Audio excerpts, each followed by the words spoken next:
Blairmont man remanded to prison for vehicle theft.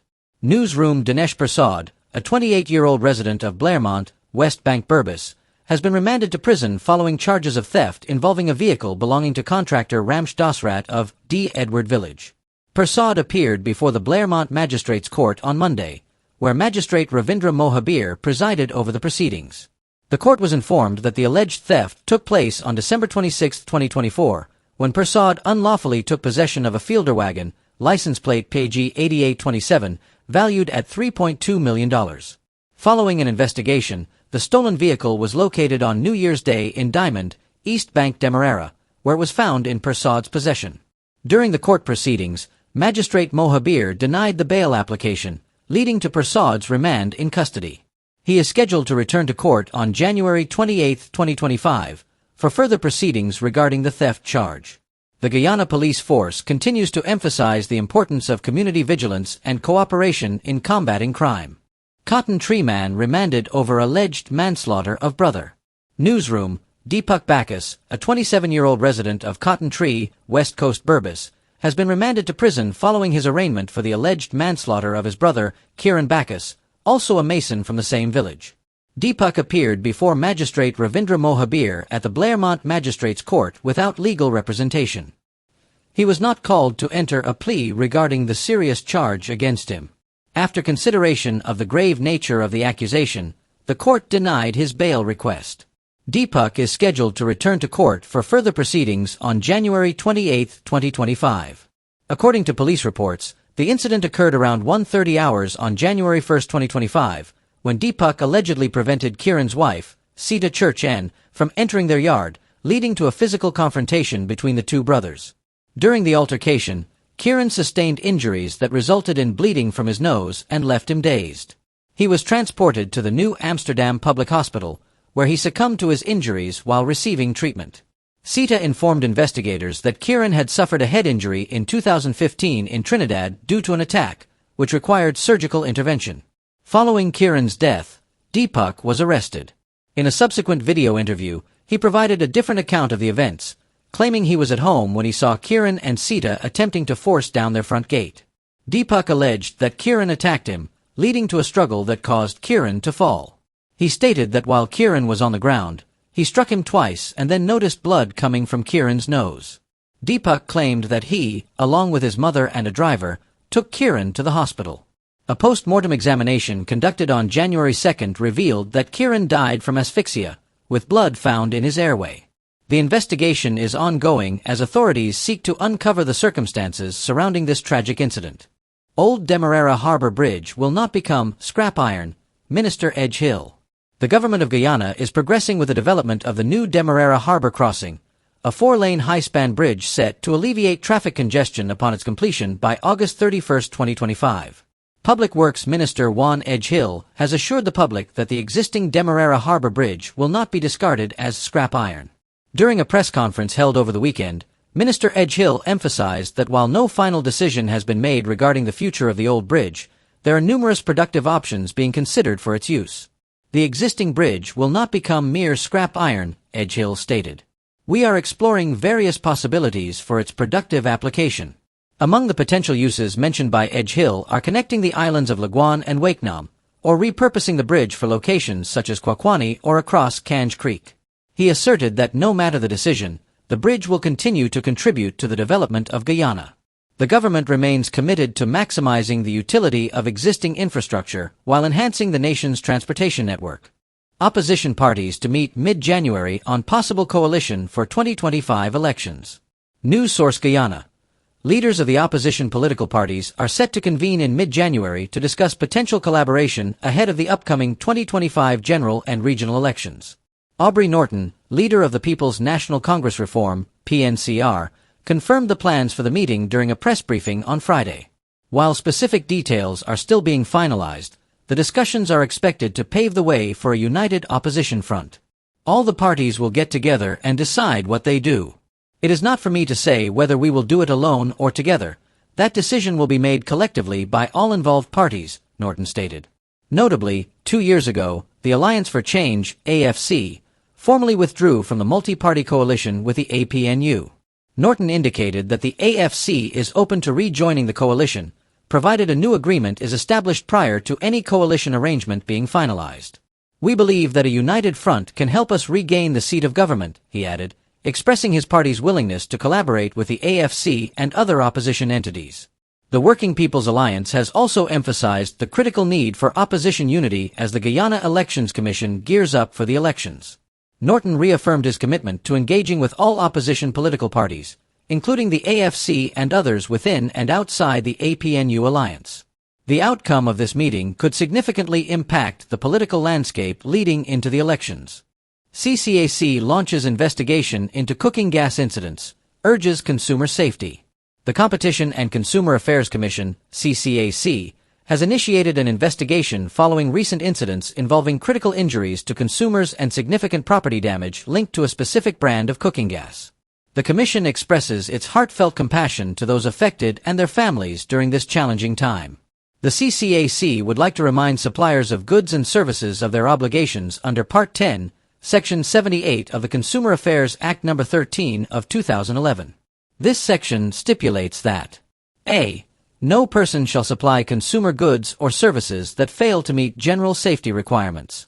b. No person shall offer or agree to supply goods or services that are unsafe. c. No person shall expose or possess unsafe goods or services. Violating any of these provisions constitutes an offense under the Act. Following the initial 2 official complaints lodged by affected individuals, the CCAC has commenced its investigations, engaging relevant industry experts to assess the situation and provide recommendations based on their findings. The Commission is committed to pursuing these investigations diligently until appropriate redress is achieved. In the meantime, the CCAC urges all consumers to exercise utmost caution and adhere to safety protocols when using cooking gas products. Families continue to neglect mental health patients. Health Minister of Health, Dr. Frank Anthony, has expressed grave concern over the ongoing neglect of mental health patients by their families, a significant challenge in the mental health sector. During a recent press conference, Dr. Anthony revealed that some families refuse to accept discharged patients back into their homes, leaving many individuals hospitalized for extended periods, some for as long as 2 decades.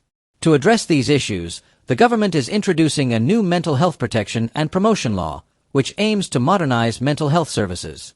This law emphasizes that individuals with mental illnesses should not be segregated from society. "We must treat people when they have an acute problem, and once that acute phase is managed, we should discharge them," Dr. Anthony stated. However, he noted the difficulty in reintegrating patients, as many families are unwilling to accept them back home. Dr. Anthony acknowledged the challenges of finding alternative housing arrangements for these patients and indicated that local authorities are exploring options to provide suitable accommodations. "We will probably have to make alternative arrangements to see whether they go into homes, but this has been a challenge for us," he added, reaffirming the ministry's commitment to alleviating the burden of mental illnesses. In terms of broader mental health services, Dr. Anthony highlighted substantial progress, noting that mental health services are now accessible in nearly all regions. Additionally, psychiatry services have expanded to include children, with 2 child psychiatrists available. Telemedicine consultations for mental health are also now being offered.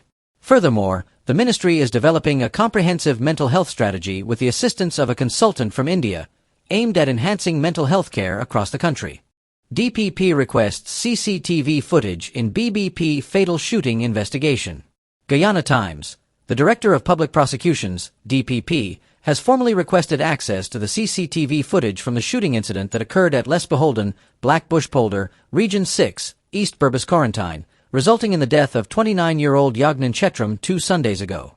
According to a senior police official, the request for the footage followed the submission of a file to the DPP chambers for legal advice, which was subsequently returned with a directive to view the relevant CCTV recordings. A 65-year-old businessman has been arrested in connection with the murder of Chetram, which took place at his drinking establishment.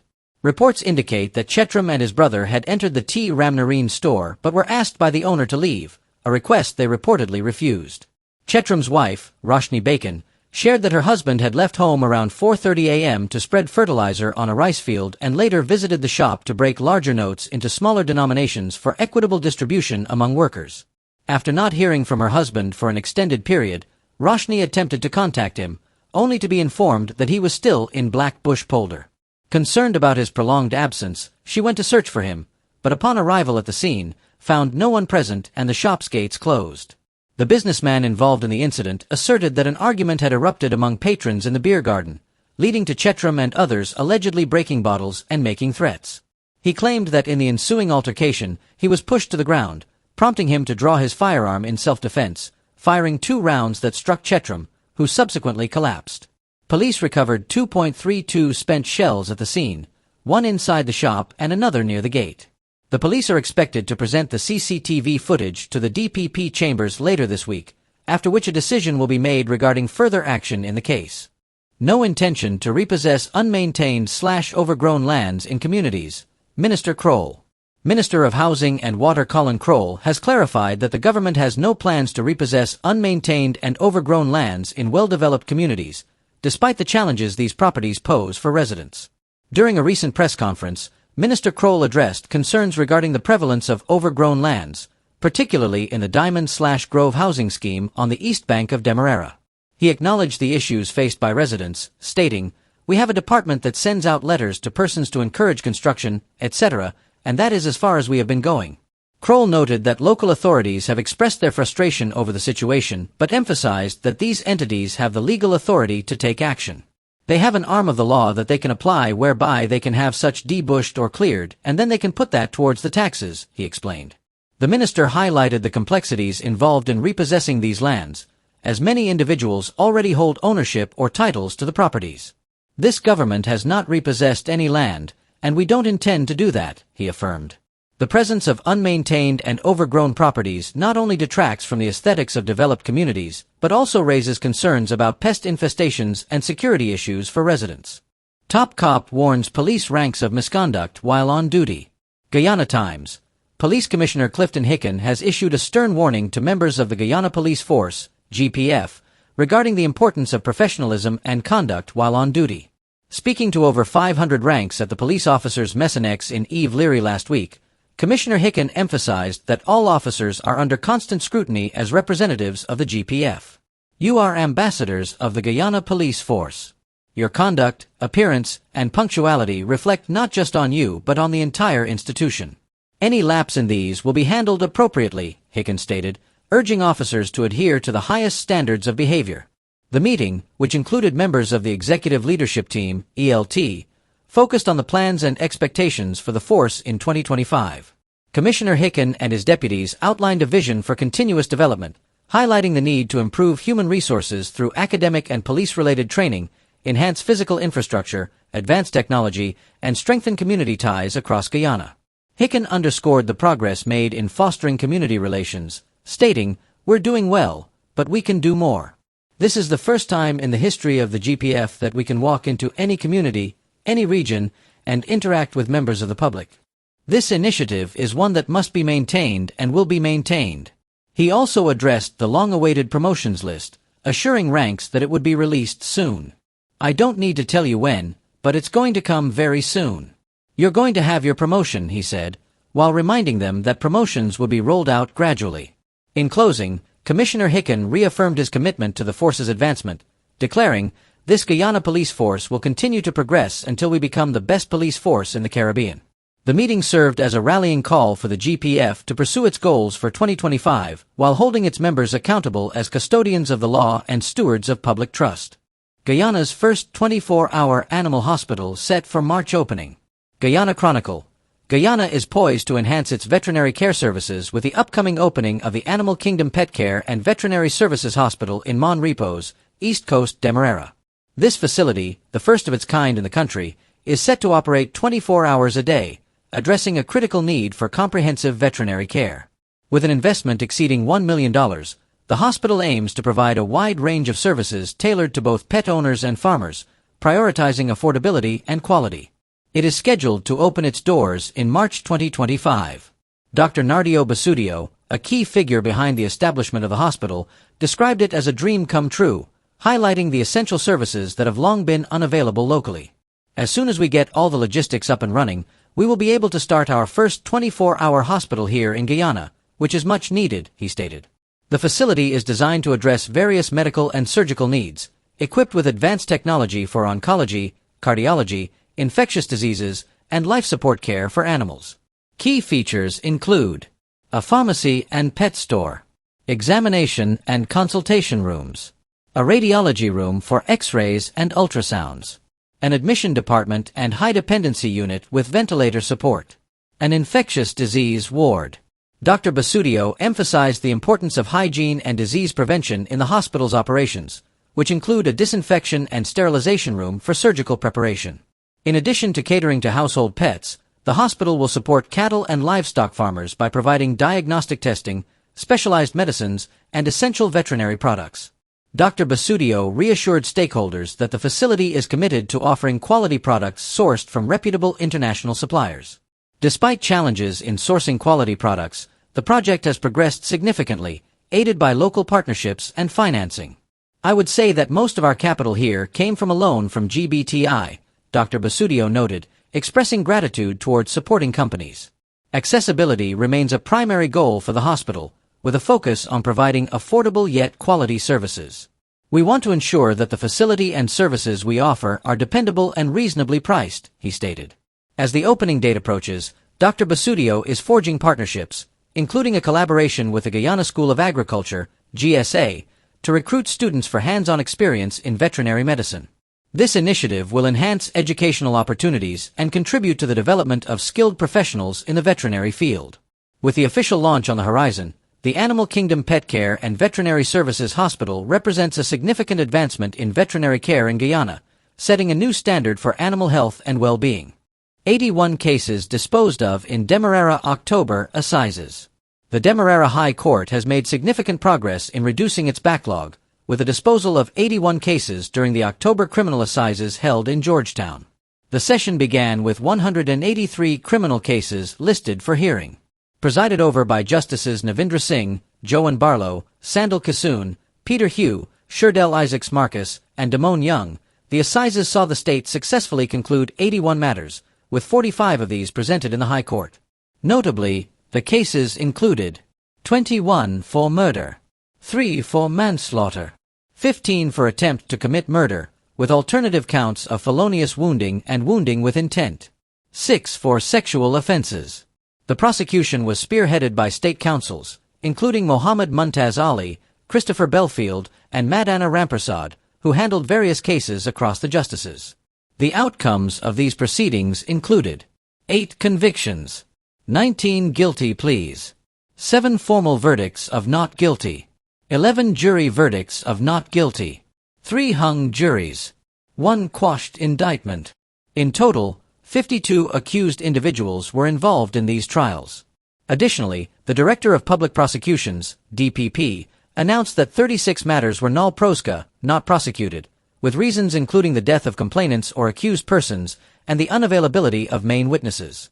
Looking ahead, the Demerara Criminal Assizes for January 2025 is set to commence on January 14th, with 134 cases scheduled for hearing. Berbice October Assizes. At the Berbice High Court, State Counsel Cecilia Corbin has prosecuted 7 matters in the October Criminal Assizes, which included 4 for murder, 1 for manslaughter, 1 for attempted murder, and 1 for rape of a child under 16 years. The murder cases resulted in sentencing, while the manslaughter case resulted in a no-case submission and a jury verdict of not guilty. Essequibo October Assizes. In the Essequibo October Criminal Assizes, State Counsel Latifa Elliott prosecuted 11 matters. The outcomes included sentencing for 3 murder cases and 1 manslaughter case, while 2 sexual offense cases did not proceed, leading to formal not guilty verdicts. As of last week, the DPP reported that a total of 332 cases were disposed of in 2024, with 218 receiving attention in the High Courts of Demerara, Berbice, and Essequibo. This included a total of 39 convictions, 81 formal not guilty verdicts, and 59 not guilty verdicts by jury, among others.